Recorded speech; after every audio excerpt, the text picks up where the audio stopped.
prizes, obviously. The school planned to name its theater after the Mark Twain Prize winner.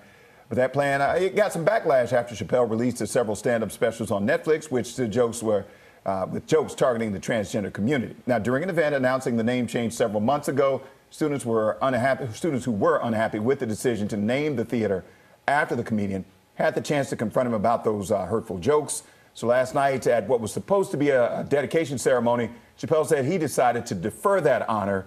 Instead, the theater will be called the Theater for Artistic Freedom and Expression.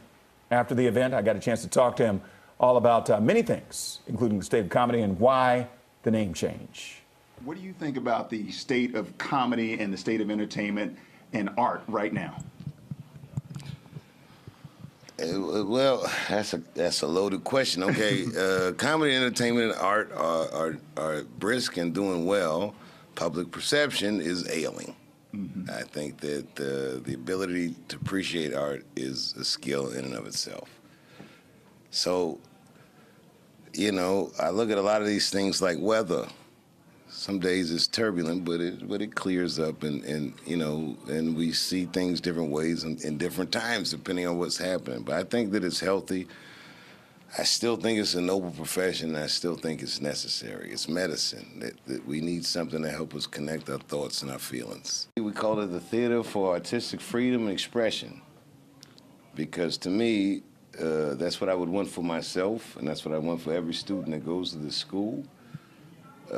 And I do feel like if that's threatened, then the society at large is threatened. That if artists feel stifled, then everyone's stifled. Chappelle says he'd welcome adding his name at some point in the future. We'll share more from that interview coming up at 10 And when he did the unveiling, because he had a poster on the side of the stage after, he talked for about 45 minutes to an hour. He just told some stories about his life and Duke Ellington and how important it was to him. But he had a poster on the side, it was covered up, and then when it got to the end about the name change, that's when he unveiled the poster and had the name spelled out on the poster, the big poster, and said he would prefer it be named this.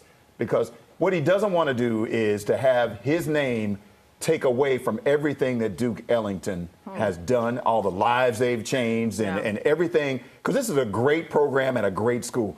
And he didn't want any negativity to come Duke Ellington's way. Was there an audible reaction at all when, I mean, were people visibly surprised when it was not what they expected? No. When he did the unveiling, he, took the cover off of the poster, and people applauded him.